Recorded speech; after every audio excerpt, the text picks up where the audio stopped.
Varicose veins కి సరైన చికిత్స కోసం సంప్రదించండి ఎవిస్ హాస్పిటల్.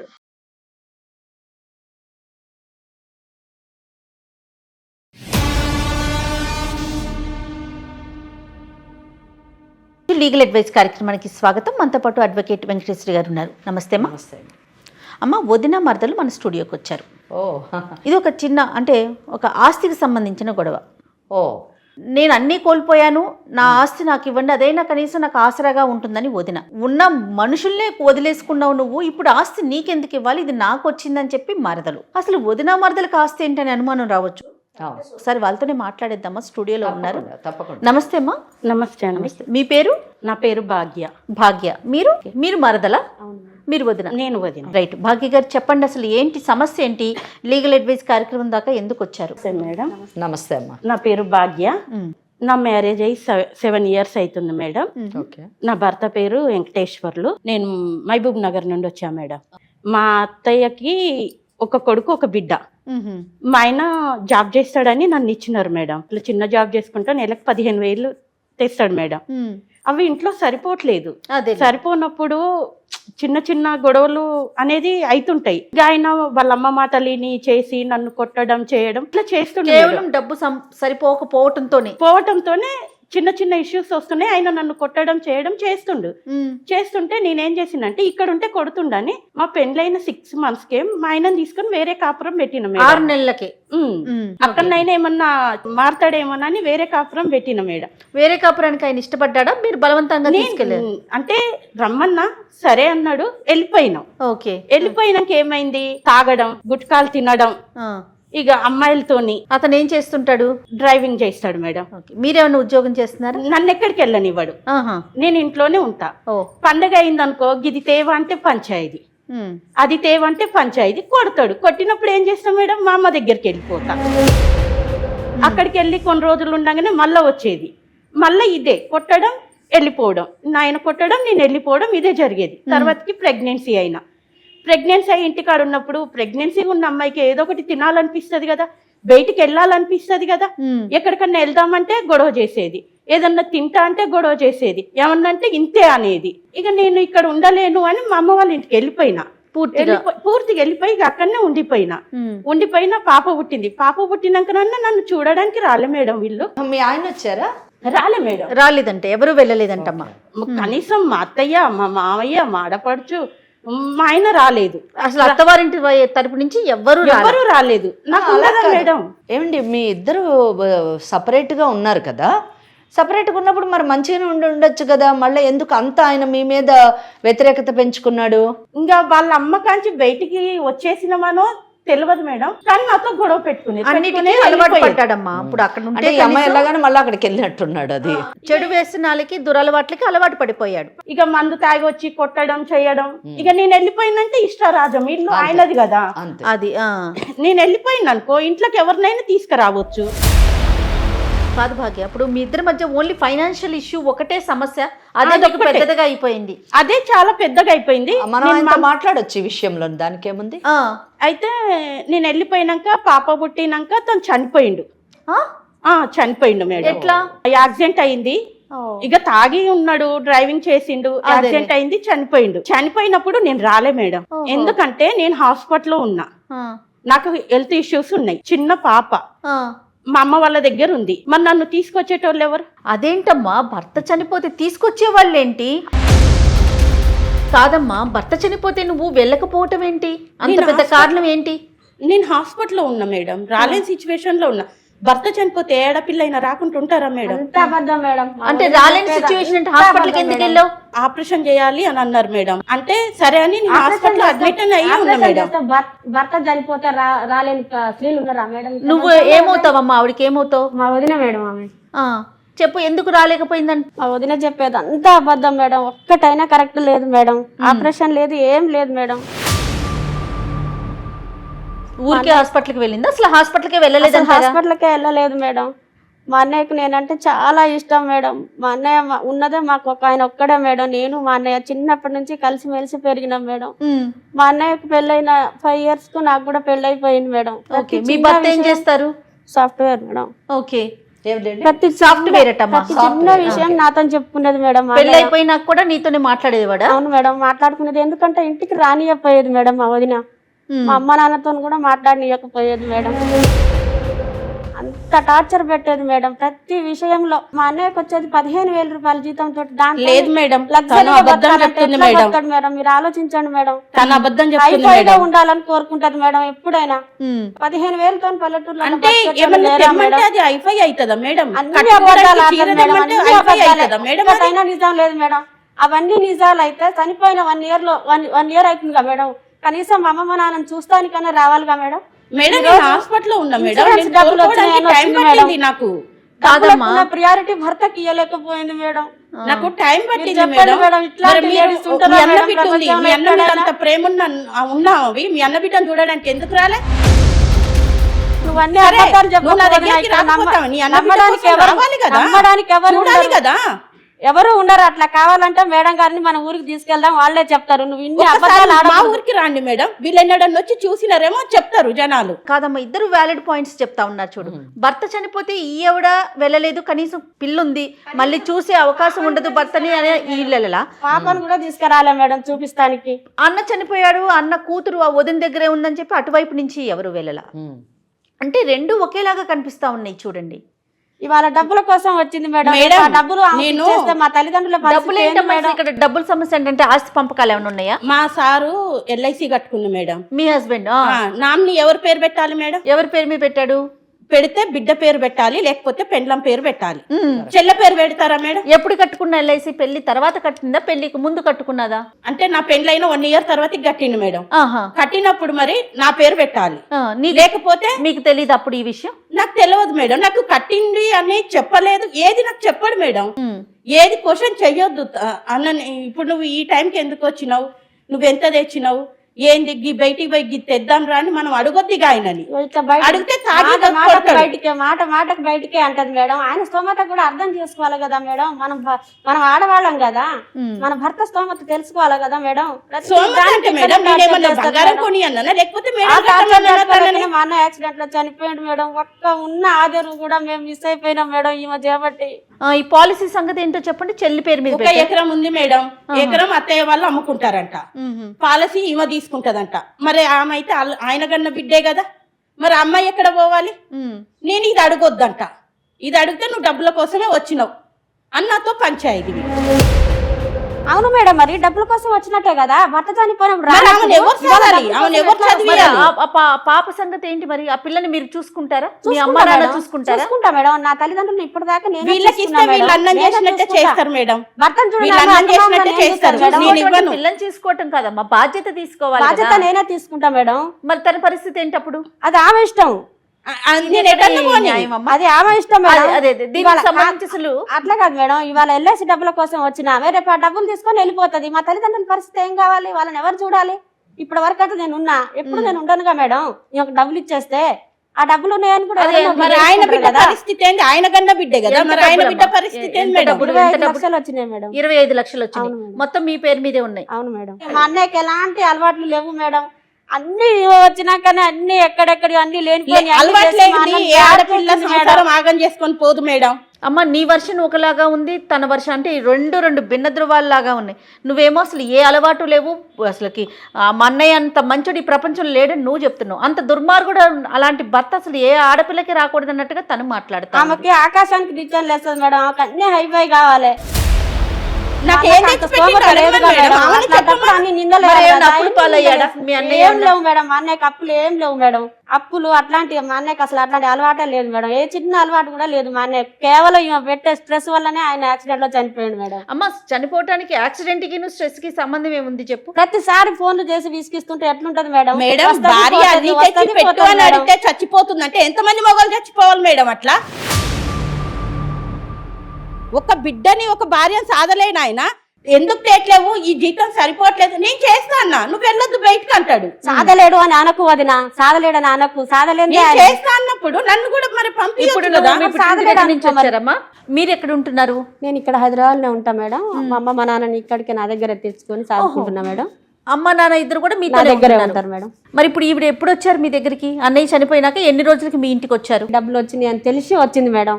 అప్పటిదాకా అసలు ఆమె ఎక్కడుందో ఏం చేస్తుందో కూడా మాకు తెలియదు మేడం.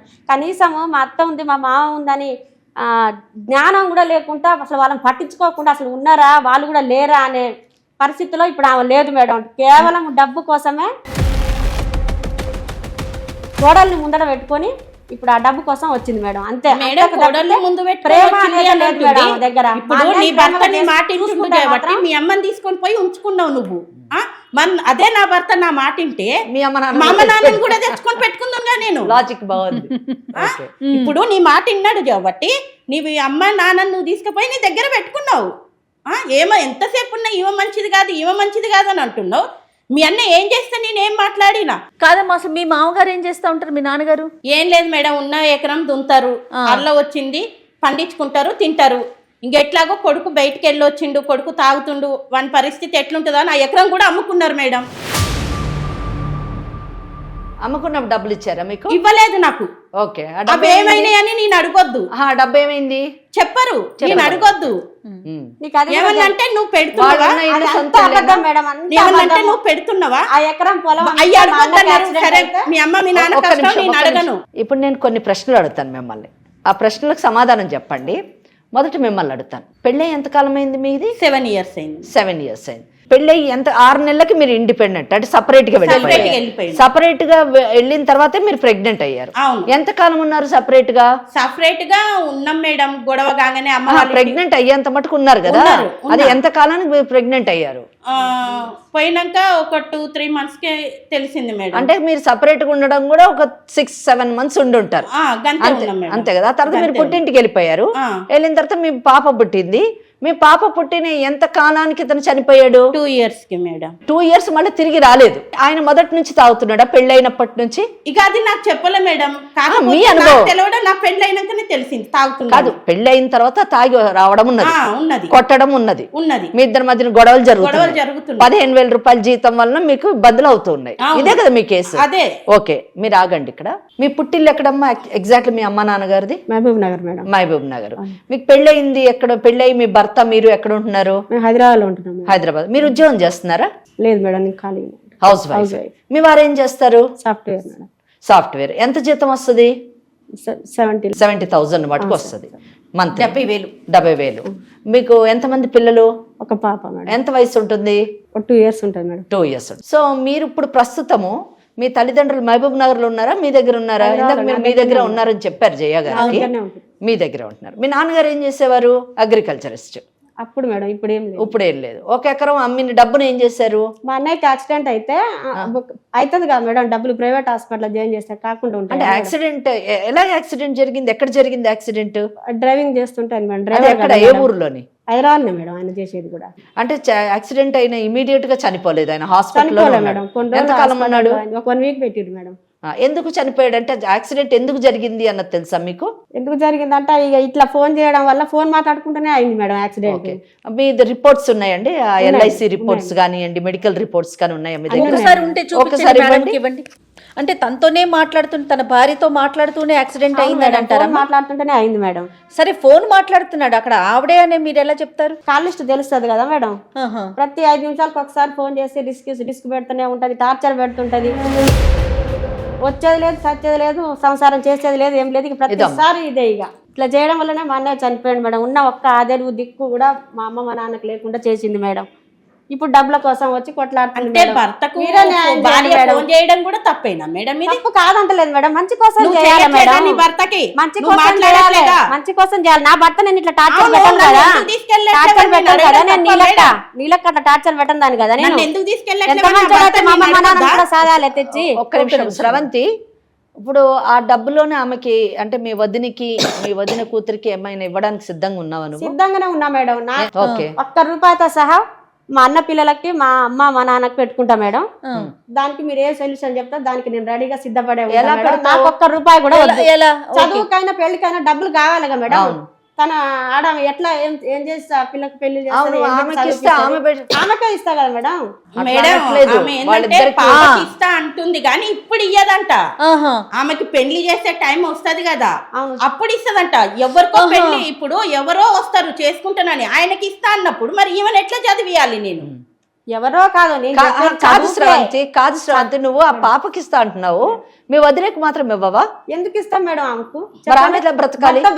భర్త బ్రతికి పాప ఎక్కడి నుంచి వచ్చిందమ్మా? అన్నం పెట్టడము, వస్తే మంచిగా మాట్లాడడము, మంచిగా చూసుకోవడము, బట్టలు విండడము, అన్నం తిన్నావా, ఉన్నావా, పండుకున్నావా అన్న మాటలు అది మీ కేసు, అది మీ కేసు. అంతేగా మేడం. ఓకే, మరి ఆమె ఎలా బ్రతకాలి? మీ వదిన ఎలా బ్రతకాలి? అది ఆమెకు తెలవాలి మేడం. అన్న వదిన కలిస్తేనే కదా నీకు పాప వచ్చింది. అవును మేడం, ఆమెకు ఆ సోయి ఉంటేనే కదా మేడం. ఆ సోయి ఉంటే ఇట్లా ఉంటుంది మేడం. అన్న వదిలేసినట్టు నేను కాదు వదిలేసిన మేడం, మేడం నా బిడ్డని. భర్త చనిపోతే భార్య ఏ సిచ్యువేషన్ లో ఉన్నా వస్తుంది మేడం. మనం ఏ సమాజంలో బతుకుతున్నాం మేడం? నేను లేవలేని పరిస్థితిలో ఉన్నా మేడం. ఎంత లేవలేకుండా 10 మందిని నా భర్త పోయినట్టే నాకు ఉండదా మేడం? మీకంటే ఎక్కువ నష్టం నాకే. భాగ్యం, మీ ఆడపడుచు నీకు డబ్బులు ఇవ్వను, మా అన్న కూతురికి ఆమె పెళ్లి టైంలో ఇస్తాను అంటుంది. మీరు మా దగ్గరికి ఎందుకు వచ్చారు? మేడం పెళ్లి టైం డబ్బులు ఇస్తే ఇప్పుడు ఎవరో చేసుకోవడానికి వస్తారు, ఆయనకి ఇస్తా అంటున్నారు. ఓకే, మీరు ఇప్పుడు మా దగ్గరికి ఎందుకు వచ్చారు? మరి ఇప్పుడు నా బిడ్డని ఏం పెట్టి చదివియాలి? నేనే యాడంగా తెచ్చి చదివియాలి. సో మీకు మొత్తం అమౌంట్ కావాలి. పెట్టుకుంటా మేడం. ఇచ్చేసేయమంటున్నారా? ఆ పిల్లని మీరు ఇచ్చేసేయమంటున్నారా? ఇచ్చేసిన నాకు ఇచ్చేసిన నేను చదువుకొని ఆమెకు చదువు కాంచాలి పెళ్లి నా బిడ్డ నేనే చూసుకుంటా మేడం. కాదమ్మా, ఇప్పుడు మీరు పెళ్ళప్పుడే డబ్బులు ఇస్తానంటున్నారు అంతేనా? అంతే మేడం. ఇప్పుడు వదిలేమంటున్నారు, మరి నేను ఆ పిల్లని ఎలా పోషించాలి, ఎలా చదివించాలి? చిన్న పిల్ల పెంచి పెద్ద చేసి పెళ్లి తర్వాత కదా 3వ రోజు ముచ్చటది. ఇప్పుడు పరిస్థితి ఏంటి? డబ్బుల కోసమే మా అన్నని అంత టార్చర్ చేసి చంపిన ఆయన ఆమెకి ఇవాళ 25 లక్షలు ఆమె చేతికి నేను ఇచ్చేస్తే రేపు నా కోడల పరిస్థితి ఏంది మేడం? ఆ డబ్బులు ఇవ్వగానే అట్లా వెళ్ళిపోతుంది. బిడ్డ మేడం ఎట్లా మేడం? ఆమె నా కోడలు అంటున్నా మేడం. ఇవ్వను, నా అన్న బిడ్డకు నేను ఇట్లా అన్యాయం ద్రోహం చేయని మేడం. డబ్బులు ఇవ్వగానే అట్లా వెళ్ళిపోతుంది. తర్వాత ఆమె పరిస్థితి నా తల్లిదండ్రుల పరిస్థితి ఏంది మేడం? అమ్మ నాన్న ఎవరు చూడాలి? సో ఇప్పుడు మీ అమ్మా నాన్నని చూసుకోవాలి, మీ మేనకోడలు పెళ్ళప్పుడు మాత్రమే డబ్బులు ఇస్తానంటారు. అంతే మేడం. మీరేమంటారు? లేదు మేడం, నా భర్తకు వచ్చినాయి నా పిల్లకి ఇవ్వాలి. ఇవ్వను, నీ భర్త అని నువ్వు ఆయన మరి మీ అత్త మామని మీరు చూసుకుంటారా? ఉంటే చూసుకుంటాం మేడం. ఈమె చూడదు, వాళ్ళు ఉండరు మేడం. చూడదు మేడం. ఈమె మంచిగా చూస్తే ఎందుకు ఉండరు మేడం? ఏంటమ్మా ఈ సమస్యకి పరిష్కారం ఏంటి? అసలు ఏం మాట్లాడాలి? ఈ సమస్య నిజానికి చాలా క్రిటికల్. సో ఇక్కడ ఇది ప్యూర్లీ ఒక విధంగా చెప్పాలంటే కుటుంబ సమస్య అంతే, కానీ ఆర్థిక పరంగా ముడిపడి ఉన్నటువంటి సమస్య. ఇక్కడ వదిన మన ముందు ప్రజెంట్ చేసినటువంటి కేసు నేను అబ్సల్యూట్లీ కరెక్ట్ అని నేను అనుకుంటున్నాను. ఎందుకు కరెక్ట్ అంటే ఆమె అనేక కష్టాలు అయితే పడ్డది. ఇక్కడ జీతం కేవలం 15,000 రూపాయలు. ఆ 15,000 రూపాయల్లోని ఇటు కుటుంబాన్ని నడిపించాలి. చిన్న చిన్న కోరికలు ఉంటాయి. మిడిల్ క్లాస్, లోయర్ మిడిల్ క్లాస్కి ఎన్ని కోరికలు ఉన్నా ఆ కోరికల్ని సప్రెస్ చేసుకొని వాటిని అణిచివేసి కుటుంబం నడిపిస్తే చాలు, మన కుటుంబం గౌరవంగా ముందుకు వెళితే చాలు, మన రోజువారీ అవసరాలు తీరితే చాలు అని జీవితానికి అడ్జస్ట్ అయ్యి బ్రతుకుతున్నటువంటి వాళ్ళు మన సమాజంలో 100% ఉంటారు. ఆ 90%లోని మనకి అమ్మాయి భాగ్య ఒకటి అని చెప్పచ్చు. అయితే ఆ చాలని జీతంలోంచి వచ్చేటటువంటి కష్టాలే ఇవన్నీ. అంటే భార్యాభర్తల మధ్యన వచ్చే గొడవలు కేవలము ఇంటికి సరిపడినటువంటి జీతంతో వచ్చేటటువంటి కష్టాలే. ఇక్కడ ఆ దిశలోనే ఒక మామూలు సగటు మహిళలాగా మన భాగ్య తన భర్త తెచ్చేటటువంటి జీతం సరిపోదని, ఇంటికి ఇంకా అవసరాలకి ఇంకా కావాలి అని చెప్పేసి తరచూ అడగడము గొడవలకి దారితీస్తుంది. It has frustrated the husband అని చెప్పాలి. డిసీజ్డ్, చనిపోయిన అతన్ని ఒక ఫ్రస్ట్రేషన్కి తీసుకెళ్ళింది.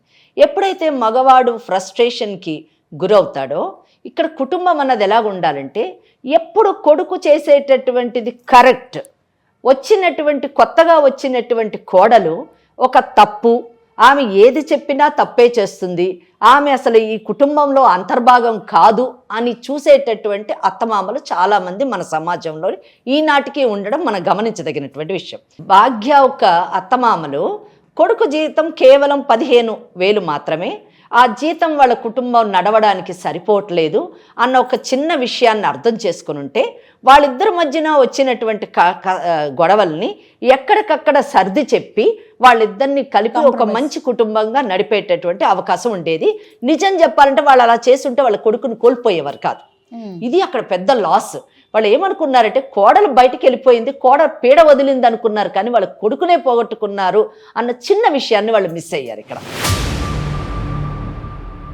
ఇంకా రెండోది వాళ్ళు ఏం చేశారు, తల్లిదండ్రులు ఇద్దరు కూడా కొడుకుని సపోర్ట్ చేశారు. ఇక్కడ చెల్లెలు కూడా నిజ స్రవంతి కూడా అన్నకి సపోర్ట్ చేయడం వల్ల అతనికి ఇక్కడ ముగ్గురు సపోర్ట్ దొరికేసరికి భార్య అన్నది ఒక పనికిరాని వ్యక్తిగా, ఈమెను వదిలించుకుంటేనే చాలు అనేటువంటి ఆలోచన, ఈమె ఒక గయ్యాలిది, ఈమె ఎప్పుడు చూడు నన్ను బ్రతకనివ్వటం లేదు అనే ఆలోచనలోకి అతన్ని తీసుకొని వెళ్ళింది బ్రతుకున్నప్పుడు. ఇది ఇక్కడ మనం గమనించదగినటువంటి విషయం. అతనికి ఉన్నటువంటి వ్యసనాలని వీళ్ళు ప్రోత్సహించడం. అట్లీస్ట్ నువ్వు తాగు అని చెప్పకపోవచ్చు, కానీ నువ్వు తాగుతున్న తప్పు అని చెప్పలేదండి, అది రాంగ్.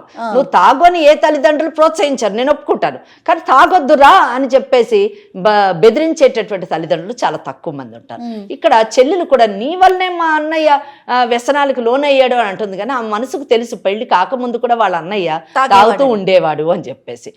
సో ఇక్కడ ఏంటంటే ఇక్కడ ఆడపడుచు అనేటటువంటి ఆమె అన్న బాగుండాలి, వదిన బాగుండాలి, వదిన కూతురు బాగుండాలి అనే ఆలోచనలో ఉంటే బాగుండేది. కానీ అన్ననే కరెక్ట్, వాళ్ళు బాగుండకూడదు అన్నది ఆమె ఉద్దేశం కాకపోయి ఉండొచ్చు, కానీ మా అన్ననే కరెక్ట్, మా వదిననే తప్పు, ఆమె గయ్యాలిది, ఆమె వల్లనే మా అన్న వ్యసనాలకు లోనయ్యాడు, మాకు దూరం అయ్యాడు అనే ఆలోచనలోని ఆడపడుచుండడం ఇక్కడ చాలా దురదృష్టకరమైనటువంటి విషయం. అంటే ఇక్కడ ఈ కేసు మనం ఒక్క కేసులానే తీసుకోకూడదు. సమాజంలో ఇలాంటి సమస్యలతో ఉన్నటువంటి ప్రతి ఒక్కరూ ఆలోచించాల్సింది ఏంటంటే, వదిన బాగుంటేనే అన్న బాగుంటాడు, వాళ్ళిద్దరు బాగుంటేనే వాళ్ళకు పుట్టినటువంటి పిల్లలు బాగుంటారు, అందరు కలిసి ఉంటేనే కుటుంబం బాగుంటుంది. అప్పుడు ఆ కుటుంబం ఆరోగ్యకరమైనటువంటి కుటుంబం, అంటే మానసికంగా ఆరోగ్యకరమైనటువంటి కుటుంబం తప్పకుండా తల్లిదండ్రులకి అండగా ఉంటారు, అత్తమామలకి అండగా ఉంటారు. ఈరోజు మన ముందు కూర్చున్నటువంటి వదిన అనేటటువంటి పాత్ర, మా అత్తమామలు ఎప్పుడు కొడుకుకి చెప్పి కొట్టించేవారండి, తిట్టించేవారండి, వాళ్ళు ఏ రోజు కూడా మమ్మల్ని శాంతిగా ఉండనీయలేదు అనేటటువంటి ఒక ప్రగాఢమైనటువంటి ఆమె బాధ ఎంతటి స్థితికి తీసుకెళ్ళిందంటే, ఆఖరికి భర్త చనిపోతే ఆ తల్లిదండ్రుని పరామర్శించడానికి కూడా ఆమె వెళ్ళలేదు. ఆమె మనసు విరిగిపోయింది, ఆమె మనసు అక్కడ విరిగిపోయింది. ఇక్కడ వీళ్ళు కూడా వదిన మీద ఎంత నెగిటివిటీ పెంచుకున్నారంటే, అరే భర్త కోల్పోయినటువంటి వదిన ఎలాగుంది, పోనీ వదిన వదిలేయండి, లీవ్ ఇట్, ఆమె గయ్యాలిది, కానీ నీ అన్నకు పుట్టినటువంటి బిడ్డను చూడడానికి కూడా మీరు వెళ్ళలేదు. అది చాలా దురదృష్టకరమైనటువంటి విషయం. అంటే మీరు అనుకుంటున్నారు కదా, తను రాలేదని వాళ్ళు, మీరు రాలేదని తను ఎవరికి వాళ్ళు తమ పంతాల మీదే ఉన్నారు. ఇక్కడ వీళ్ళిద్దరు పర్సనాలిటీస్ ఇలాగుంటే, డిసీజ్డ్ ఎవరైతే భర్త ఉన్నాడో, భర్త అనేటటువంటి వాడు మాత్రము భార్య పట్ల ఇర్రెస్పాన్సిబుల్గా ఉన్నాడు, భార్య పట్ల ఒక విముఖత అయితే వచ్చింది అని చెప్పడానికి భార్యని నామినీని చేయకుండా ఎందులోని ఎల్ఐసిలోని ఇక్కడ సిస్టర్ని నామినీని చేశాడండి. Is it not a clear evidence that is not at all bothered about the wife? అంతేకాకుండా ఎప్పుడో 4 ఏళ్ల ముందు చేశాడని చెప్పింది, మళ్ళీ బిడ్డ పుట్టిన తర్వాత దాన్ని నామినీగా కూతుర్ని కూడా చేర్చాలి కదా, మార్చాలి కదా, ఎందుకంటే ఆ ప్రొవిజన్ ఉన్నది ఎల్ఐసి రూల్స్ లోని. సో ఆ కూతుర్ని కూడా నామినీ చేయలేదండి. అంటే he has totally neglected the wife and child. ఎవరిని చేశాడు? చెల్లెల్ని చేశాడు. ఇక్కడ చెల్లెల పరిస్థితి మనం తీసుకుంటే, షీఈ్ మ్యారీడ్, ఆమెకు అసలు ఈ కుటుంబంతో ఒక లీగల్ ఎయిర్గా సంబంధం లేదు, ఆమె ఒక సాఫ్ట్వేర్ ఇంజనీర్, ఆమె భర్త, ఆమె చాలా బాగుంది, కంఫర్ట్ జోన్లో ఉంది. ఇంకోటి వీళ్ళందరూ మహబూబ్ నగర్లో ఉంటారు, ఈ చెల్లెలన్న ఆమె హైదరాబాద్లో ఉంది. వీళ్ళ ఇంట్లో ఏం జరుగుతుందో ఈమెకు తెలియదు. She is not a direct witness, it is all her imagination. లేదా వాళ్ళ అన్న ఏం చెప్తే చెప్పింది. Hearsay evidence is not admissible according to Indian Evidence Act. అంటే ఎవరైనా చెప్పినటువంటి విన్నదాన్ని ఎవిడెన్స్గా పెట్టడానికి కన్సిడర్ చేయడానికి వీలు లేదు. సపోజ్ ఆయన చచ్చిపోయాడంట, పలానా వాళ్ళు పొడిచారంట అంటే దట్ ఈస్ నాట్ ఎవిడెన్స్. పలానా వాళ్ళు పొడిచారు, that is only an evidence. ఇక్కడ అన్న ఏం చెప్తున్నాడో అదే ఆమెకి తారక మంత్రమైంది, కానీ ఆమె చూసింది లేదు. సో ఇక్కడ చాలా దురదృష్టకరమైనటువంటి కుటుంబ పరిస్థితులు ఈరోజు ఒక అన్నని కోల్పోయేటట్టు, ఒక భర్తను కోల్పోయేటట్టు, ఒక కొడుకుని కోల్పోయేటట్టు, ఒక తండ్రిని కోల్పోయేటట్టు చేసింది. ఇవన్నీ పోతే, ఈ బంధాలన్నీ పోగా మిగిలింది ఒక డబ్బు విషయమే. పాలసీ ఎవరికి రావాలి? 25 lakhs పాలసీ, ఈ 25 లక్షలు ఎవరికి చెందాలి అంటే, చెల్లెలు అంటది నా పేరు మీద ఉంది కాబట్టి నాకే రావాలి, నేనే తీసుకుంటాను, నేను తీసుకొని నా మేనగోడలు పెద్దగా అయిన తర్వాత ఆమె పెళ్లికి ఉపయోగిస్తాను, ఎట్టి పరిస్థితుల్లో వదిలికి ఇవ్వను. సో వదిన ఎవరు? భార్య కదా. Is she a keep? ఆమె ఏమన్నా ఉంచుకున్నామనా? కాదు కదా. ఆమెకేం రైట్ లేదా? భార్యకు ఉండేటువంటి హక్కులు లేవా అని అంటే ఇక్కడ 100% ఆమెకు హక్కులు ఉన్నాయని ఇండియన్ సక్సెషన్ యాక్ట్ చెప్తుంది. ఇక్కడ ఏంటంటే ఇదొక నిజం చెప్పాలంటే ఈ కేసు ఒక సంవత్సరం క్రితం కానివ్వండి, కొన్ని నెలల క్రితం కానివ్వండి, మన ముందుకి అంటే నిజంగా నా ముందుకు వచ్చిన నేను కూడా ఏం చెప్పలేకపోయేదాన్ని. అంత క్రిటికల్ కేసు ఎవరికి చెందాలి? ఎందుకంటే ఒక పక్కనేమో నామినీగా చెల్లెళ్ళు చేశారు, అలాగే ఒక పక్కనేమో భార్య బిడ్డ. మరి వాళ్ళు లీగల్ ఎయిర్స్ ఎలాగా? మరి వాళ్ళకు కూడా హక్కు ఉంటుంది కదా అని ఆలోచన మనకు వస్తుంది ఎవరికైనా. కానీ చట్టం ఏం చెప్తుంది? చట్టంలో కూడా ఇది ఒక పెద్ద క్వశ్చన్ మార్క్ అండి. మొన్నటి మటుకు కూడా ఎప్పుడు మటుకు శక్తి వజ్దానే అనే కేసు రీసెంట్ గా సుప్రీం కోర్టు డిసైడ్ చేసింది. మీ ఇద్దరికి చెప్తున్నాను, శక్తి వజ్దానే అనేటువంటి కేసు ఈ మధ్య కాలంలోనే సుప్రీం కోర్టు డిసైడ్ చేసిందండి. మొన్నటి మటుకు కూడా నామినీకి పాలసీ వెళ్తుందా లేకపోతే లీగల్ ఎయిర్స్కి పాలసీ వెళ్తుందా అనేటటువంటి ఒక కన్ఫ్యూజన్ ఇటు ట్రయల్ కోర్ట్స్ కానివ్వండి, పాలసీ ఎల్ఐసి లాంటి సంస్థలకు కానివ్వండి, మనలాంటి పార్టీస్కి కానివ్వండి ఉండేది. ఇక్కడ మనకి పాలసీలో ఏముంటుందండి? ఒక పాలసీ హోల్డర్, మనకు ఎవరైతే పాలసీ తీసుకుంటారో వాళ్ళు, ఎవరైతే బెనిఫిషరీస్ అంటే దాన్ని ఎవరైతే అనుభవించేటటువంటి హక్కు ఉంటుందో వాళ్ళు, అలాగే నామినీ ఒకళ్ళు, అలాగే లీగల్ ఎయిర్స్ ఒకటి. ఈ 4 విషయాలు మనము డిస్కస్ చేయాల్సినటువంటి విషయాలు. ఇక్కడ పాలసీ హోల్డరు డిసీజ్డ్ అంటే చనిపోయినటువంటి ఈ అమ్మాయి ఎవరు? భాగ్యవ భర్త. నామినీ ఎవరు అంటే ఈ ఆడపడుచు స్రవంతి అనేటటువంటి ఆడపడుచు. సో ఇక్కడ ఎవరికి చెందాలి అన్నది ఇప్పుడు ట్విస్ట్. అది మనము నిజం చెప్పాలంటే మీరు కానివ్వండి, నేను కానివ్వండి, ఒక సెంటిమెంట్తోనో ఒక కంపాషన్తోనో మనము ఈమెకే చెందాలి లేదా ఆమెకి ఆడపడుచుకే చెందాలి లేదా సగభాగం చేసుకోండి అని డిసైడ్ చేయడానికి లేదు. సుప్రీంకోర్టు చాలా క్లియర్లీ చెప్పాను కదా. శక్తి వజ్దానే కేసులో ఏమని చెప్పిందంటే ఎవరినైతే నామినీ చేస్తారో నామినీ ఎవరినన్నా చేయొచ్చు. అంటే నిజం చెప్పాలంటే ఎల్ఐసి రూల్స్ ప్రకారము నామినీని ఎవరినన్నా చేయొచ్చండి. నన్ను చేయొచ్చు, మిమ్మల్ని చేయొచ్చు, ఇంకో ఎల్లైనా చేయొచ్చు, పుల్లైనా చేయొచ్చు, స్రవంతిని చేయొచ్చు, ఈ అమ్మాయి భాగ్యాన్ని చేయొచ్చు. కానీ మోస్ట్ ప్రాబబ్లీ చాలా మటుకు ఎక్కువగా భార్యని, బిడ్డల్ని, తల్లిదండ్రుల్ని చేస్తూ ఉంటారు. కానీ ఎల్ఐసి రూల్స్ ప్రకారం ఫ్రెండ్ని కానివ్వండి, ఇంకెవరినైనా కూడా కార్పొరేట్ కంపెనీస్ వచ్చిన తర్వాత ఎంతో మందిని నామినీస్ని చేస్తూ ఉంటారు, వాళ్ళ కంపెనీలో ఉన్నటువంటి డైరెక్టర్స్ని వాళ్ళని. So it doesn't mean that ఎవరినైతే నామినీ చేశారో ఆ నామినీలు బెనిఫిషియరీస్ అయిపోవడానికి వీలు లేదు.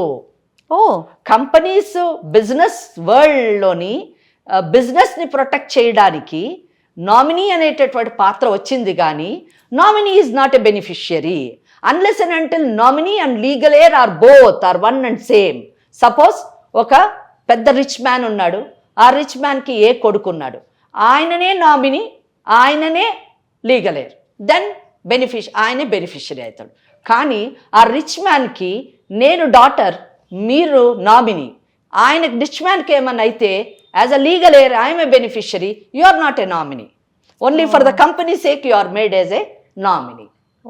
సో దాన్ని ఇక్కడ ఈ కేసులోని, ఎందుకంటే nominee is only a trustee, nominee అన్న పాత్ర ఒక ట్రస్టీ మాత్రమే. సో ఇక నామినీకి లీగల్ ఎయిర్కి తేడా ఉంది. నామినీ కేవలం trustee, legal air is the beneficiary. Nominee only ఒక స్టేటస్ని కలిగి ఉంటుంది, కానీ లీగల్ ఎయిర్ అన్నది ఎవరైతే పాలసీ హోల్డర్ ఉంటారో దాన్ని క్లెయిమెంట్, ఆయన క్లెయిమెంట్ అవుతాడు అనమాట, ఆయన అనుభవించగలుగుతాడు లీగల్ ఎయిర్. ఎందుకంటే ఒకవేళ నామినీ కానీ అనుభవిస్తే సక్సెషన్ యాక్ట్ని డామినేట్ చేసినట్టు అవుతుంది. మరి సక్సెషన్ యాక్ట్లోని భార్య పిల్లలు మరి భర్త యొక్క నెక్స్ట్ స్టెప్లోకి వచ్చినప్పుడు, భర్త అడుగులోకి వచ్చినప్పుడు వాళ్ళ రైట్ని నామినీ తీసుకుంటే వీళ్ళేం కావాలి?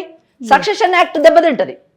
కనుక nominee is only a trustee, you can just withdraw the amount and that amount has to be transferred to the legal heirs and they have to enjoy the property.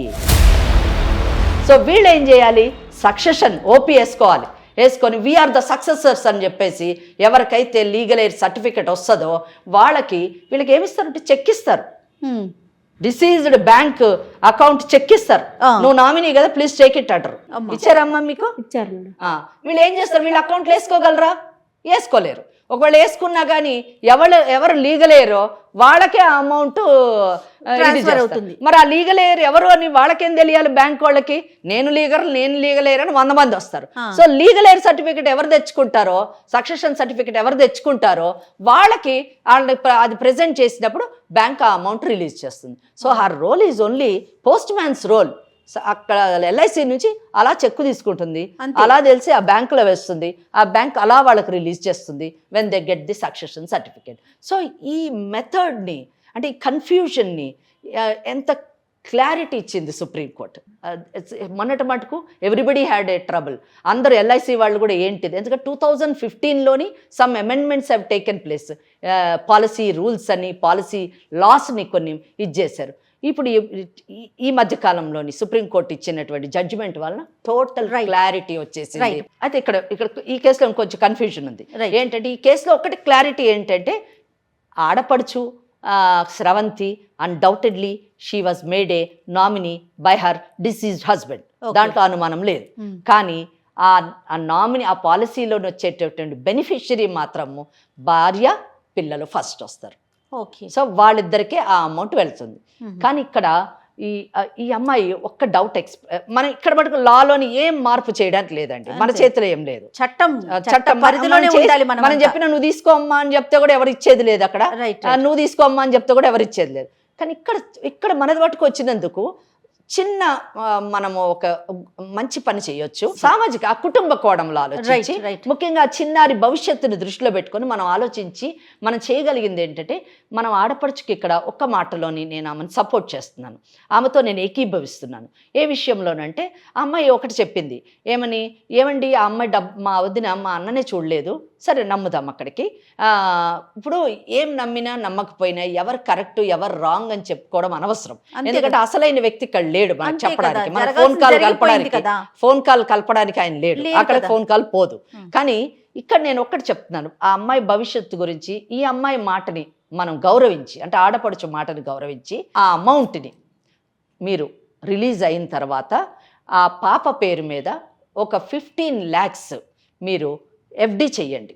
ఆ అమ్మాయి పెద్దగా అయ్యేంత మటుకు, మేజర్ అయ్యేంత మటుకు ఓ 15 lakhs FD చేసి balance 10 lakhsని బ్యాంకులో వేసి దాని మీద వచ్చే ఇంట్రెస్ట్తోని లేదా అందులోంచి అవసరమైనటువంటి ఖర్చులు, ఎందుకంటే ఇక్కడ వదిన అడిగినటువంటి ప్రశ్నలు నిజంగా చాలా ఆలోచించదగినటువంటి ప్రశ్నలు. డబ్బంతా అమ్మాయి పెళ్లికేస్తే, చిన్నపిల్ల పెళ్లికేస్తే మరి వీళ్ళు ఎలా బ్రతకాలి, ఏం తినాలి, ఆ అమ్మాయి చదువు ఎలా చెప్పించాలి, చదివియాలి కదా, అది చాలా ఇంపార్టెంట్ కదా. ఇప్పుడు మీ అన్నయ్య చదువుకోనందుకే జీవితం ఎలా అయింది, మీ వదిన చదువుకోనందుకు జీవితం ఎలాగైంది. నీ అదృష్టం ఏదో బాగుండి నీకేదో సాఫ్ట్వేర్ ఇంజనీర్ వచ్చాడు, నువ్వు బ్రతుకుతున్నావు.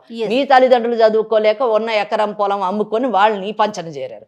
ఇటువంటి పరిస్థితుల్లోని చదువు ఎంత ఇంపార్టెంట్ ఆర్థికంగా నిలదొక్కుకోవడానికి అన్న విషయాన్ని మనం గుర్తించి, ఆ పాప చదువుకోవడానికి డబ్బులు అవసరం కాబట్టి ఆ అమ్మాయికి FD చేసి ఈ 10 లక్షలతోని వీళ్ళు బ్రతకడము, అలాగే దాని మీద వచ్చే ఇంట్రెస్ట్తోని వాళ్ళ జీవనోపాధి, ఆ అమ్మాయి కూడా ఏదో పని చేసుకుంటూ బ్రతుకుతూ ఆ అమ్మాయిని మీరు కూడా వీలైతే ఆర్థికంగా సహకరించి ఆ అమ్మాయిని చదివించారు. ఈ అమ్మాయి వయసు 35 ఏళ్ళు.